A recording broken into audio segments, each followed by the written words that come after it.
پیارے بچوں، باجی سمرین کی طرف سے خوش آمدید۔ آپ سن رہے ہیں دلچسپ کہانیاں۔ آئیں آج کی کہانی سنیں اور لطف اندوز ہوں۔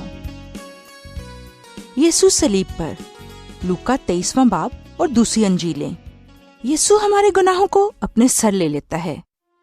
انصاف کرنے والا چاہتا تھا کہ موت کی سزا سنائے، موت کی سزا دینے والا تیار تھا، اور خداوند یسوع کو اس کے دشمنوں کے حوالے کر دیا گیا۔ انہوں نے اس پر تھوکا، خدا کے بیٹے کے منہ پر تھپڑ مارے اور اسے کوڑے مارے۔ مار کھانے سے ہمیں کسی اور کی جگہ پر سزا یاد آتی ہے۔ یسوع بالکل بھی ان چیزوں کا حقدار نہیں تھا۔ وہ کسی بھی بات کے لیے گناہگار نہیں تھا۔ اس کے باوجود بھی اسے سب سے زیادہ برے طریقے سے سزا دی گئی۔ اس نے اپنی زخمی اور خون بہتی ہوئی کمر پر لکڑی کی بھاری صلیب اٹھائی اور یروشلم کی گلیوں میں سے گزرا۔ شہر کے باہر ایک پہاڑی پر جس کا نام گلگتہ تھا، ظالم سپاہیوں نے وہاں اسے کیل ٹھونک کر 2 ڈاکوؤں کے درمیان صلیب پر لٹکا دیا۔ ایک اس کی دائیں طرف تھا اور دوسرا اس کی بائیں طرف تھا۔ صلیب پر مرنا بہت دردناک تھا۔ یسوع کے سر میں درد ہوئی، بہت زیادہ پیاس بھی لگی اور سانس لینا بھی مشکل ہو گیا۔ وہ خوف زدہ تھا اور اس کے دشمنوں نے اس کا مذاق بھی اڑایا۔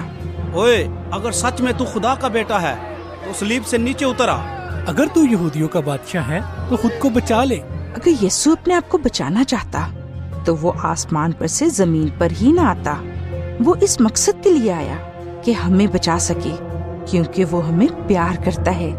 یسوع تو اپنے دشمنوں سے بھی پیار کرتا ہے۔ اے باپ، انہیں معاف کر، کیونکہ یہ نہیں جانتے کہ یہ کیا کرتے ہیں۔ ذرا سوچیں، 3 صلیبیں، یسوع درمیان میں، اس کے دائیں اور بائیں ہاتھ پر ڈاکو۔ یہ منظر کچھ ایسا نظر نہیں آتا کہ یسوع ان دونوں ڈاکوؤں کی طرف اپنا ہاتھ بڑھا رہا ہو۔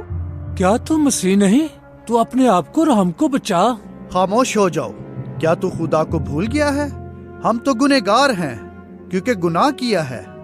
ہمیں تو سزا ملنی چاہیے، لیکن اس نے تو کچھ غلط کیا بھی نہیں ہے۔ اے یسوع، جب تو اپنی بادشاہی میں داخل ہو تو مجھے یاد رکھنا۔ میں تجھ سے سچ کہتا ہوں کہ آج ہی تو میرے ساتھ فردوس میں ہوگا۔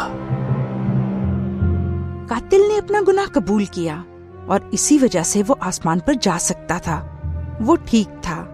ہم سب گناہ گار ہیں، لیکن یسوع ہمیں معاف کرتا ہے اور وہ ہمیشہ گناہ گاروں کے لیے ہاتھ پھیلائے رہتا ہے۔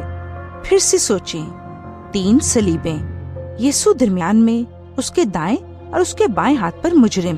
ایک نے یسوع پر بھروسہ کیا اور دوسرے نے اس کا مذاق اڑایا۔ ایک بچ گیا، دوسرا نہ بچ سکا۔ آپ کس طرف کھڑے ہیں؟ یسوع آپ کے لیے ہاتھ پھیلائے کھڑا ہے۔ اس کا پیار آپ کی خطاؤں سے بڑا ہے۔ اچھا بچوں، اب باجی سمرین کو اجازت دیں۔ خدا حافظ۔ مزید معلومات کے لیے آپ ہمیں اس ای میل پر رابطہ کریں، دلچسپ کہانی @gmail.com، DILCHASPKAHANI @gmail.com۔